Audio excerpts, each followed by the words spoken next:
Sports City, Sports City Chefs, Chefs, Sports City, Chefs, Chefs. Yeah. Cavi, Taj. Yes. Welcome to the first of many editions of the Pu-Pu Platter here exclusively on the Sports City Chefs YouTube channel. I'm the villain. I'm here. I got a lot of quick hits, a lot of thoughts on some sports opinions, some sports news, and what have you. If you like what you hear, go to the channel, hit the subscribe button, hit the bell so you get alerted every time new content is posted to the YouTube channel. Also, like and comment, share. Your comments will be seen and we'll be able to get into the algorithm and you'll get more content like this. So the Pu-Pu Platter is basically a version of the villain's thoughts and ideas and comments on sports news all throughout different various sports. So now the villain feels like it's got to be on the YouTube channel. You can read the Pu-Pu Platter on the Sports City Chefs website, sportcitychefs.com. We got a lot of blog content up there posted daily, so go check that out. So I'll get right to it. First off, I want to talk about Ben Simmons and the Philadelphia 76ers. Ben Simmons has come out and said that he wants a trade from the Philadelphia 76ers. Both sides, after the playoff series against the Atlanta Hawks, decided that it was in the best interest of both sides to make a trade and move Ben Simmons. Ben Simmons has basically gone incognito, has cut himself off from the Philadelphia 76ers, and since the trade hasn't gone down, he's basically come out and said he will not report to camp until he is wearing a different uniform that doesn't have 76ers across the chest. Ben Simmons has come off incredibly selfish, in my opinion. This whole demand for a trade and sitting out only benefits one person, and that's Ben Simmons. It doesn't benefit the Sixers. It doesn't benefit his teammates. It doesn't benefit a team trying to get him. It doesn't benefit players who looking to get a big contract. Ben Simmons is owed over $140 million, I think, dollars over the next 4 years, including $33 million this year. Guys in the past have paved the way so that there is player empowerment. LeBron James and Dwayne Wade and company have done stuff like that.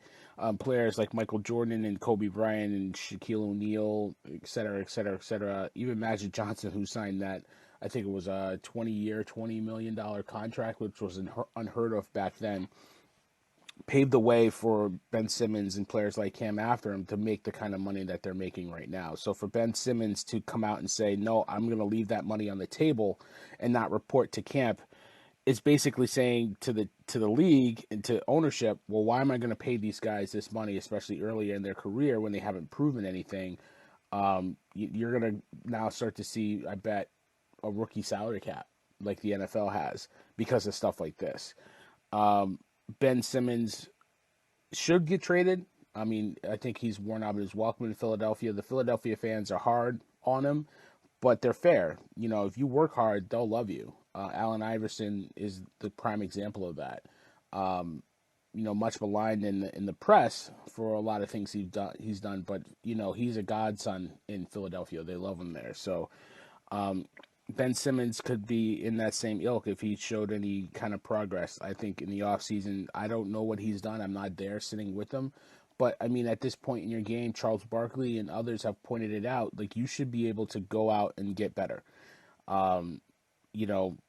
Work on your deficiencies, get better, shore up your holes. And I think he's kind of in the mentality, well, I'm here, I'm making this money, I'm an all-star, I don't need to get better. I don't know that for sure, but, listen, if I were the Sixers, I wouldn't pay him a dime. I would fine him every day he doesn't show up to camp, and then I would take him to arbitration and recoup my money and recoup the whole salary. Double down on his stance of not coming to camp. You don't want to come to camp, then I'm not going to pay you. If you don't go to work, you don't get paid. So that's where he should be. So we'll see how this works out. I think there should be a trade in the works. We'll see how that all plays out. This weekend, this Sunday, Eli Manning of my New York Giants will be the 13th player to have his number retired, and will be inducted into the Giants Ring of Honor.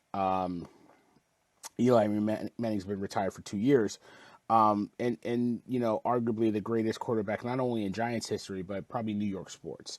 I would put him ahead of Y.A. Tittle, Phil Simms, and the great Joe Namath.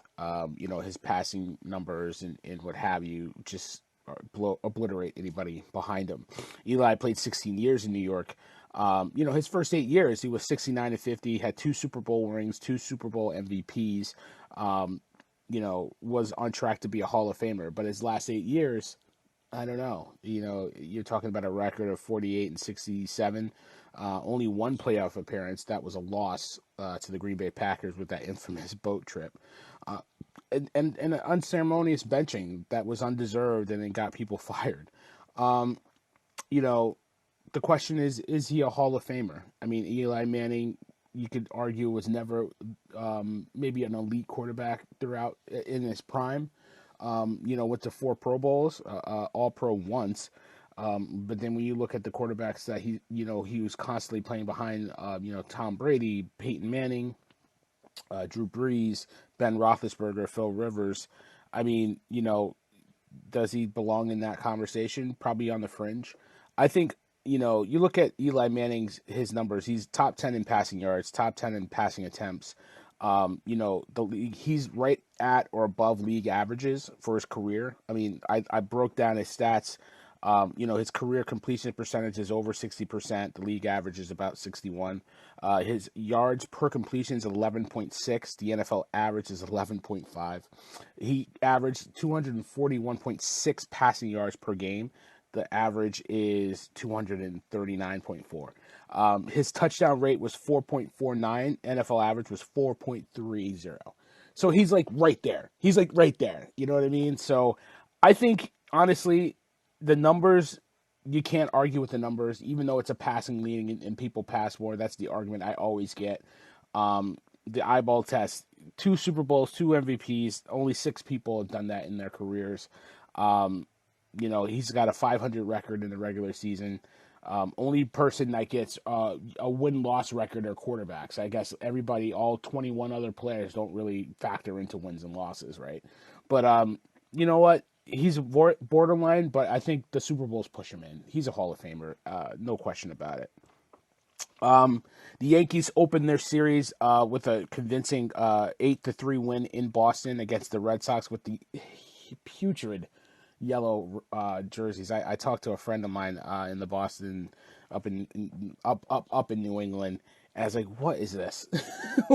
what is this with the jerseys?" But that basically makes the Yankees 1 game back of the top wildcard spot in the AL, behind Boston. Crucial 3-game series. Toronto lost to the Minnesota Twins. Thanks, TP. And now they're 2 games back of the Yankees. So the Yankees have the final playoff spot, and they're a game back of Boston, who would host the home game in the 1-game playoff. If it were going to come down to it. The Yankees right now, as of yesterday, had a 41.2% chance to make the playoffs. The Blue Jays had a 55.9%. I bet those numbers have flipped a little bit with the loss and the win. The Yankees right now are 10-7 against the Red Sox, 2-6 at home at Fenway Park. It's a big series. And listen, I think the Yankees are going to make the playoffs. The Yankees are getting healthy at the right time. Jameson Talon, Domingo Germán, and Luis Severino. Great to see Luis Severino back and playing. Pitched 2 scoreless innings the other day against the Texas Rangers. So the pitching is getting healthy. They're getting back. Aroldis Chapman has been performing actually pretty well since his meltdown midseason. Hasn't allowed. I think he's allowed only 5 runs over 24 starts. His velocity is starting to creep back up a little bit. So he's there. The Yankees are getting the pitching at the right time. The hitting, love what you see from Aaron Judge, an MVP-like season quietly, if you can say that. Listen, after a 3-for-5 night last night, Giancarlo Stanton is hitting at the right time. He hits moonshots, and quietly, guess what? I think the move with putting Gleyber Torres back to second base has kind of taken the pressure off of him at shortstop in the field, and he's back to doing what he's doing. He's just hitting the ball, hitting the cover off the ball. Had a good game last night. Yankees, I think, the Yankees are going to make the playoffs. I think they're going to make the playoffs. It's just a matter of if they can get that home game. And if you look at the top 4 teams, I'll exclude the Oakland Athletics. They're about 4 games back. And I'll exclude the Mariners as well. I think those 2 teams, they have a shot, but they got to get on a really hot streak to catch the AL East teams. If I had to rank it, I think in a 1-game playoff, you put your ace on there. I mean, the Red Sox would probably have Sale or Eovaldi, Nathan Eovaldi. You're talking about the Yankees that would probably put Cole up there, and then Robbie Ray for the Toronto Blue Jays. And I honestly think the Yankees have that advantage. I think Cole, former Cy Young and all, I think that's the guy. That's the guy that in the 1-game play if you don't want to face. So I think the Yankees are in good shape for the stretch run. Tough games, but games that you want to play. You want to play Boston. You want to play Toronto head-to-head, and then you got the Rays to finish the season. So those are the teams you're going to likely play in the playoffs. And those are the teams you need to leapfrog or you need to push away to get into the playoffs. So it breaks at the right time. And then on to Dallas, really quickly. There's a running back controversy brewing in Dallas. I don't see it, but listen, Tony Pollard has been balling. If you haven't noticed, against the Chargers in Week 2, he had 13 rushes for 109 yards and a touchdown. The star running back Ezekiel Elliott. He had 71 yards and a touchdown on 16 rushes, more touches. But Pollard was more effective. He shows the burst. He has the speed, breaking tackles, and he's a nice change of pace for Elliott. I mean, people are going to say, if you had Pollard, then why did you give Ezekiel Elliott that big contract extension, a 6-year, $90 million contract extension? But, I mean, listen, Elliott struggled last year. We all know that. I mean, and not having Dak Prescott was a big problem because now you can key on the run and, Andy Dalton wasn't going to really beat you with his arm as much. And the offensive line was banged up pretty bad last year.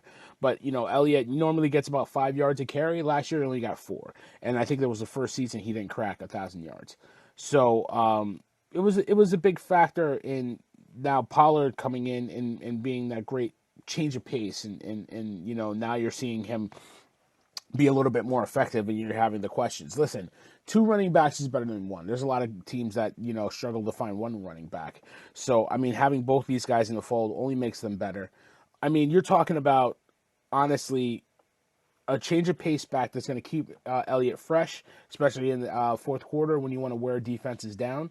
He doesn't have to take the full load on the season. He's still the featured back. He's still the more dangerous back, obviously, Elliott. I mean, there's no question in that. He came into camp lighter, stronger, faster, so he's looking good, honestly, in his 2 games so far. But, I mean, it's a longer season with a 17th game. You got to get into the playoffs. I think having both these guys in the fold only makes this offense that's already dynamic even better. So, kudos to them. But that's what I got. That's the Pu-Pu Platter for tonight.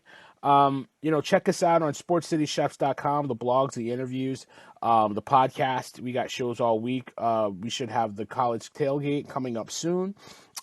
We got Sunday brunch with TP Timeless on Sundays at 11 o'clock Eastern Standard Time.